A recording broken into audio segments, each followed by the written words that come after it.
Good afternoon. I want to begin by acknowledging the tremendous hardship the Ukrainian people are suffering as a result of Russia's invasion. The human toll is tragic.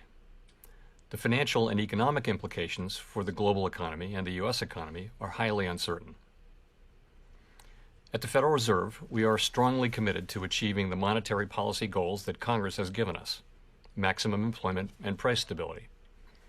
Today, in support of these goals, the FOMC raised its policy interest rate by 1/4 percentage point. The economy is very strong, and against the backdrop of an extremely tight labor market and high inflation, the committee anticipates that ongoing increases in the target range for the federal funds rate will be appropriate. In addition, we expect to begin reducing the size of our balance sheet at a coming meeting.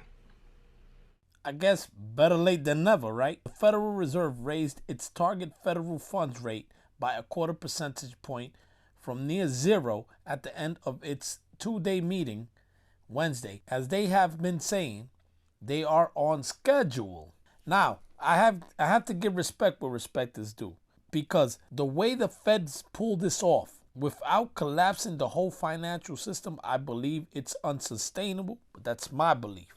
This is my opinion. You guys have yours. And they will reverse course by the end of fourth quarter 2022.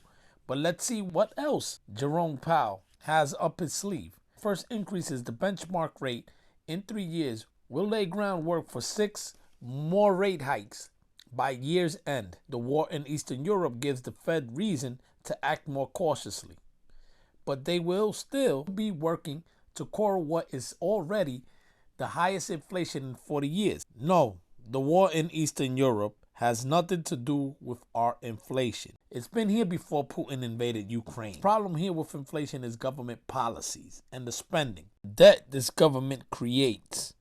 This debacle, this is unsustainable. And soon the government will have to pay the piper. Guys, do your research. There is more to this. And yes, this will affect everyday Americans. So guys, let's get some more clarity. Let's get some more points of views. Let's see what's out here to see how we can learn and move forward to prepare for what's coming. Editor, roll clip. Fair use. Bring in Dennis Lockhart, former Atlanta Federal Reserve President. Dennis, thank you very much for joining us this morning. Let's talk about the foregone conclusion. It's going to raise rates because it has to, right? It's time. It's clearly time. The inflation pressures are just simply too great for the Fed to stay on the sidelines, and it's time to get going with removing all of this support and accommodation. And I think it's a virtual certainty that we will see liftoff this afternoon. All right, so it's a live meeting, a lot of anticipation there. It's pretty much been said already. I mean, Fed Chair Jay Powell said it in congressional testimony. It's not very usual for a Fed chair to announce policy before Congress, but he did, so we know what's going to happen. I guess my question for you, Dennis, is if you were still back at the Fed, what does the Fed rate trajectory look like in the coming months if it's going to be 25 bips today? Well, my base case on that question, Dominic, is in all likelihood they will continue with a pace at each meeting of 25 basis points for the foreseeable future. But I think the uncertainty that surrounds Ukraine, the uncertainty that we're dealing with in the world, means that they're likely to be a little cautious in signaling that, because you simply don't know what kind of world you're going to be in by May 4th, which is the next date at which a policy decision will be made. So they may not really give us a good indication, but I believe 25 basis points a meeting for the next few meetings. In your experience, Dennis, how long does it take for the American public, for Main Street, to start to feel some of the effects from a tightening policy when it starts, say, today?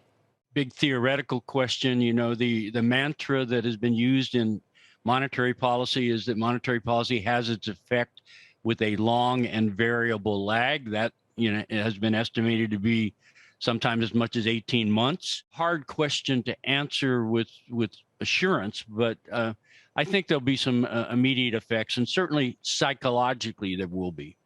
The Fed has raised interest rates as expected, raising the Fed funds target range to 25 basis points to 50 basis points, a 25 basis point move. They are raising the interest on reserves to 0.4 of a percentage point and the reverse repo rate to 0.5 percentage point. That stays the same. The dot plot promises much more ahead, as many as 6 rate increases this year, taking the overnight bank lending rate to a 1.9% level by the end of 2022. By the end of 2023, we go to 2.8% before dropping back in 2024 and beyond to a neutral rate of 2.4%, which is lower than the Fed had been projecting in the past. The Fed, in its comments, saying, with appropriate firming in the stance of monetary policy, the committee expects inflation to return to the 2% objective and the labor market to remain strong. In support of these goals, the committee decided to raise the target range for the federal funds rate to 0.25% to 0.5% and anticipates that ongoing increases in the target range will be appropriate. They go on to say, in addition, the committee expects to begin reducing its holdings of Treasury securities and agency debt and agency mortgage-backed securities at a coming meeting. Now, that's the only reference to the balance sheet. No details on what their plans are or when they're going to tell us about them. So I got all kinds of equity in my home, et cetera, et cetera, et cetera. The boiling frog is often used as a metaphor, of course, for the inability of people to react to significant changes that occur gradually. All of us are the frogs, and the water is the U.S. economy. Everything that hits, think of it as 1 degree higher in temperature. So while we're in here now and it feels good, as it slowly gets hotter and hotter and hotter, we don't notice. So things like higher interest rates, things like lower wage growth, like supply chain issues. Now, there's 3 types of frogs.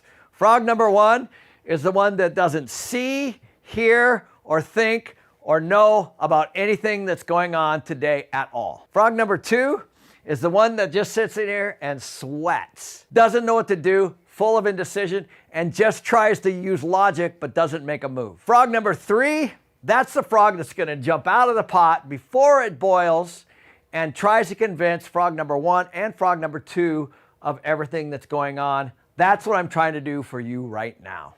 Hey guys, it's Jose, your regular Joe Blow again, keeping an eye out and my ears open to this invisible tax created by the government to continue their spending like drunken sailors at our expense. This is unsustainable. I am not trying to bring doom and gloom, but if the United States were a regular person, just spending like there was no tomorrow without controlling its spending to less than it earns, it's only a matter of time to get into deep debt, and no one will lend until you get yourself out of the situation or pay it back, right? Basic Economics 101. Guys, opportunity for he who holds the gold, not for the broke who is thinking in theory. The time to pay the piper is coming. Guys, we still can prepare. Thank you for sticking with me to the end. Let's get to work to get better, to prepare for ourselves and our families. Stay free. It ain't hard to tell. I excel, then prevail.